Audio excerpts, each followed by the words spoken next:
بسم اللہ الرحمن الرحیم۔ السلام علیکم دوستو، آج ہم آپ کو لے کر چلیں گے ایک ایسے ملک کی طرف جو صدیوں پرانی اسلامی تاریخ اور روحانی ورثے کا امین ہے۔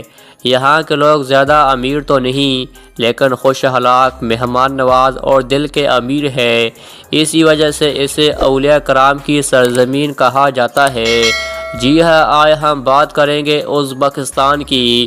اس ویڈیو میں ہم آپ کو بتائیں گے یہاں کون کون سے اولیاء کرام کے مزارات موجود ہیں، اس ملک کی تاریخ کیا ہے، یہاں کے لوگ کس طرح زندگی گزارتے ہیں، سیاح یہاں کا رخ کیوں کرتے ہیں، اور پاکستان سے یہاں کا ویزا کیسے حاصل کیا جا سکتا ہے۔ دوستو، اس ملک کا پورا نام ریپبلک آف ازبکستان ہے۔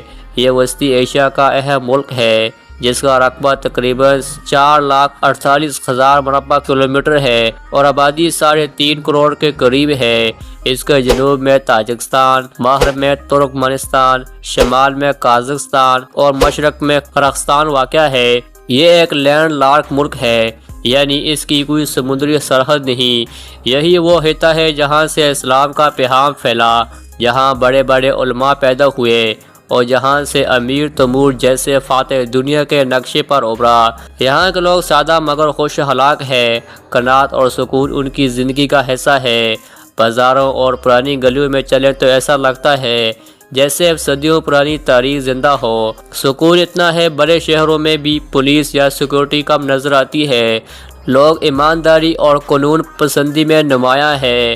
ایک دلچسپ بات یہ ہے یہاں پچھلے کئی سالوں میں گاڑی یا سائیکل چوری جیسے واقعات نہ ہونے کے برابر ہے۔ یہ سرزمین اسلامی دنیا کے عظیم ترین علماء کا مرکز رہی ہے۔ امام بخاری، امام ترمذی اور دیگر بزرگوں کے مزارات ہر سال لاکھوں زائرین کو اپنی طرف کھینچتے ہیں۔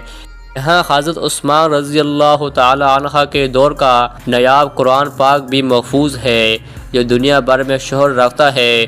ابو علی سینا اور الخوارزمی جیسے سائنسدان بھی یہی پیدا ہوئے۔ ابو علی سینا کی کتاب القانون فی الطب صدیوں تک میڈیکل کی بنیادی کتاب رہی۔ الجبرا اور دیگر علوم میں الخوارزمی کا کردار ناقابل فراموش ہے۔ دوستو، امام بخاری رحمۃ اللہ علیہ 194 ہجری میں بخارا میں پیدا ہوئے۔ بچپن ہی میں قرآن پاک حفظ کیا اور حدیث کی تعلیم حاصل کی۔ آپ نے دنیا بھر کا سفر کیا تاکہ صحیح احادیث جمع کر سکیں۔ آپ کی کتاب صحیح البخاری قرآن کے بعد سب سے معتبر مانی جاتی ہے۔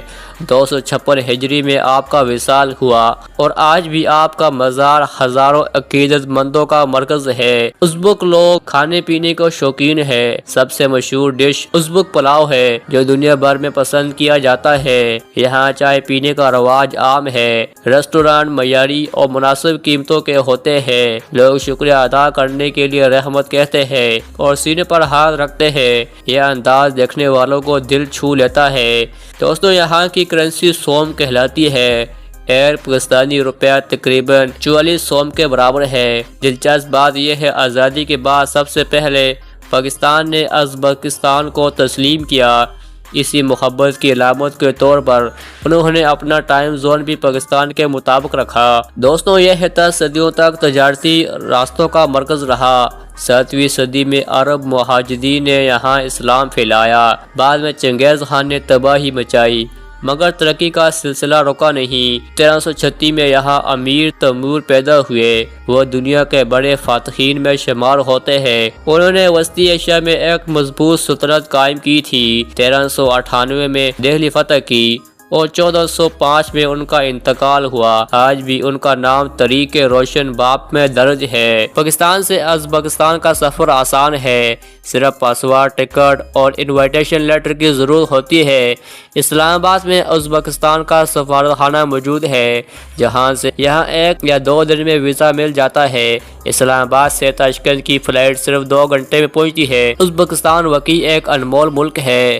یہاں کی تاریخ، ثقافت، اسلامی ورثہ اور مہمان نوازی سب اپنی مثال آپ ہے۔